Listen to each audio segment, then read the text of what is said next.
So tell us if people are watching and they don't know what GIS is. What is GIS? Let's start with just a little basic introduction to that, and then we can talk more specifically about some of the things you're doing for the city.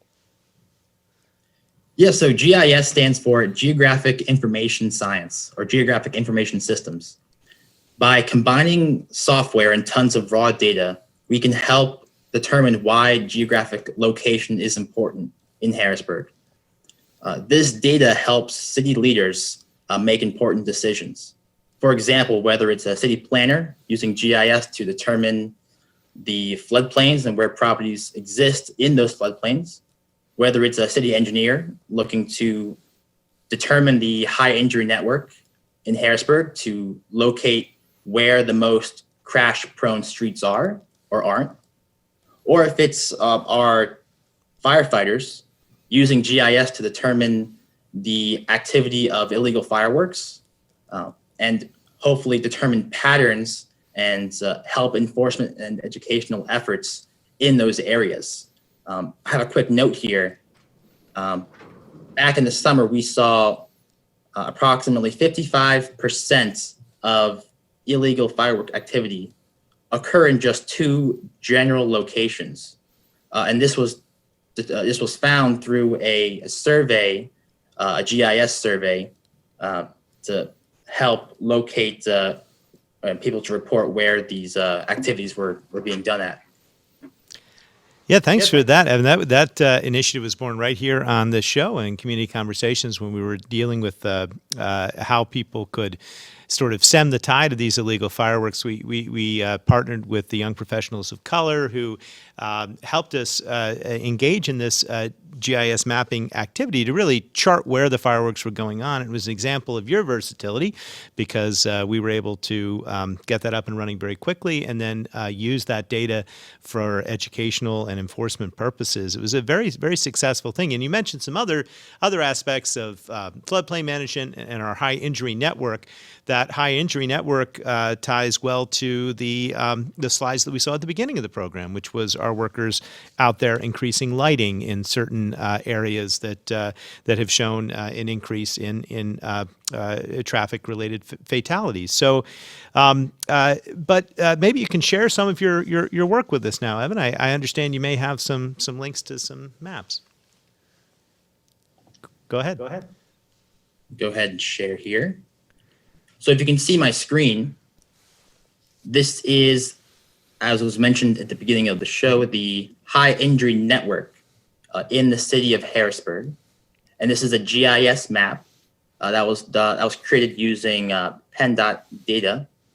And it might be difficult to see here, but the roads that are highlighted in a darker red or maybe an orange are streets that are more crash prone. You can see here parts of State Street here and Cameron Street running through here. And so GIS allows us to visualize this data in a public facing application. Yes. Now I know where to find that map because I'm familiar with the Vision Zero HBG website. But generally speaking, how does one access your data in these maps? Yes. So on the home page, I'll transition here.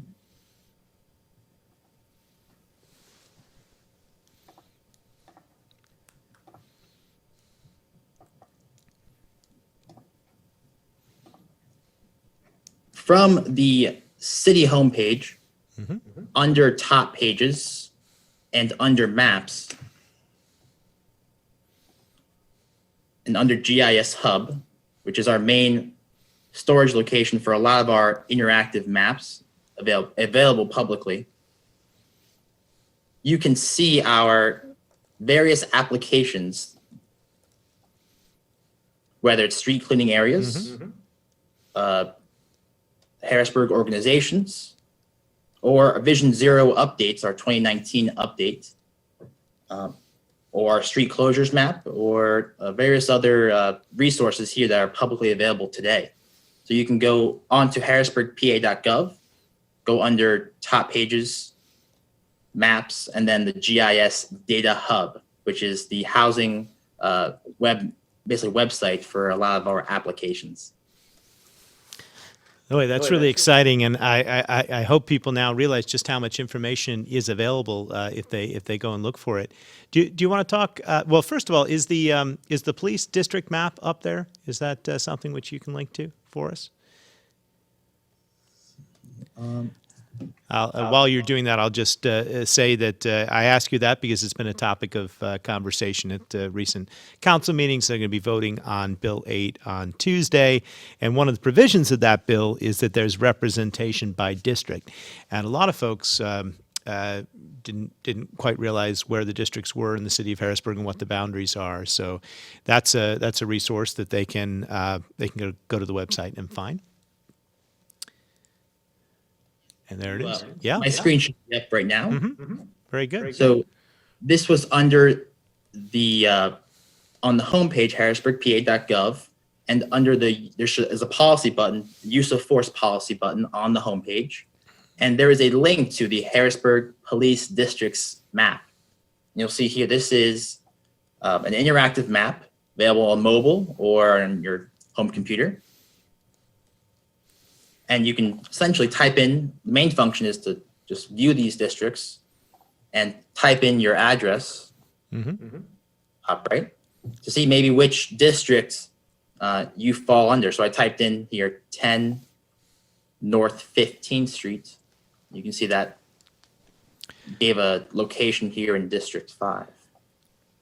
That's great. That's going to be really helpful for people as they may be applying to serve on the board, and we're making sure that we have an equal geographic distribution among all the districts. We're almost out of time, Evan, but can you talk about some of the things you're currently working on, maybe with departments? I know you've got some exciting partnership with economic development. There's a lot going on there, but anything that you want to talk about that maybe we have to look forward to moving forward here? Yes, so we're working towards a lead paint registry, a public lead paint registry, so we can see all of the buildings or properties that have been cleared of lead-based paint in Harrisburg. So that's something that's starting up recently and will be publicly available. I'm working with our housing folks to work on that. Okay, well that's great. That's exciting. And if people want to reach out to you, I assume they can do so directly, especially if they have ideas and comments or anything else they'd like to see from a GIS standpoint. So thanks, Evan, for joining us. Thanks for joining us every Friday at noon for Community Conversations with Mayor Papenfuse, where we bring you the latest news and updates from right here in the city. We want to hear from you. What topics do you want to see in an upcoming edition? We look forward to hearing from you, and we look forward to seeing you on the next Facebook Live Community Conversations.